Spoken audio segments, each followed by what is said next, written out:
တခါမှယာရုတို့ဖြေဖို့ဆိုမစင်စားဘူးလောက်တဲ့အနှစ်20ကျော်နေဒါပေမဲ့ခုတော့ဖြေတယ်ဖြေဆိုဖြေခြင်းလို့လားဆိုဟုတ်တယ်ဖြေခြင်းလို့ဖြေတာဘာလို့ဆိုဖြေခြင်းလို့လဲဆိုတော့ဒီဆမွေးဖြေပြီးသွားလို့အောင်သွားပြီဆိုရင်ကျောင်း6လတက်ရမယ်ကျောင်း6လတက်ပြီးတစ်လနေရင်နောက်ထပ် next ယာဒူးကိုပေါ့နော်ယာဒူးကိုထပ်ရမယ်ပေါ့ယာဒူးကိုရပြီဆိုရင်ကျွန်တော်9လပိုင်းဆို10လပိုင်းဆိုရပြီပေါ့10လပိုင်းရပြီဆိုတော့ next နောက်2029 10လပိုင်းကြာရင်ကျွန်တော်ကတစ်နှစ်ပြည့်သွားပြီပေါ့တစ်နှစ်နဲ့2လတိတိပြည့်တဲ့အချိန်ကြာရင်ကျွန်တော်နောက်ထပ် level တစ်ခုထပ်ပြီးတော့ try မယ်ပေါ့ထပ်မယ်ဆိုတော့နောက်ထပ်ယာဒူးတစ်ခုထပ်ယူဖို့အတွက်ကျွန်တော်ဒီယာဒူးကိုဖြည့်တာအတွက်လည်းကျွန်တော်စာကြက်တယ်ဖြည့်တဲ့စီမံကိန်းတွေတို့EPI တွေတို့စာပေဝန်ထမ်းဆိုင်ရာ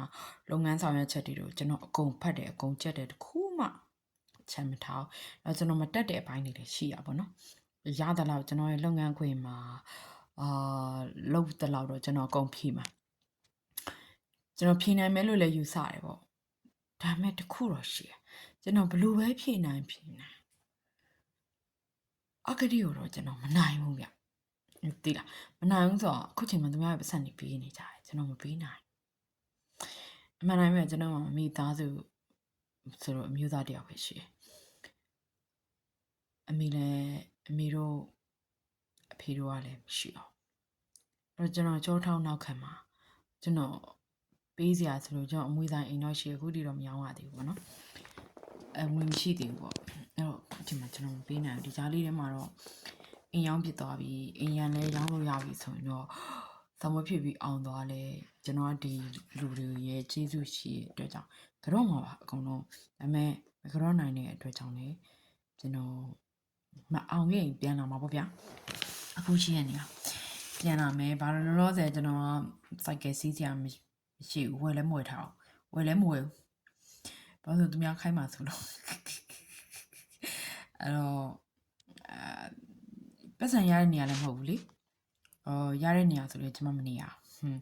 ကောင်းတယ်အဲ့တော့ကျွန်တော်က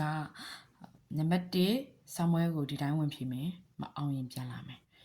နံပါတ်2ကျွန်တော်ဘယ်သူ့ကိုမှမကတော့နိုင်တယ်လို့ကတော့စရာလည်းဘာမှမရှိဘူးနံပါတ်3ကျွန်တော်စိုက်ကယ်မွေထားတဲ့အတွက်ကြောင့်ကျွန်တော်ဘယ်ပြင်ပအောင်မှလိုက်ပြီးတော့မကူညီနိုင်ဘူးကူညီစိတ်ချင်းလို့ရှင်လာခေါ်ပါအဲ့တော့ဘာလို့လဲဆိုတော့တကယ်လို့ဆမ်ဝဲအောင်သွားလို့ရှင်တစ်လပိုင်းမှာចောင်းသွားတက်ရမှာဖြစ်တဲ့အတွက်တစ်လတည်းအနေနဲ့ကျွန်မငွေကုန်ခံပြီးတော့အခုမြန်မာပြည်မှာအခုဝယ်ပြီးတော့ပြန်ရောင်းရင်ရှုံးတဲ့စိုက်ကယ်မွေ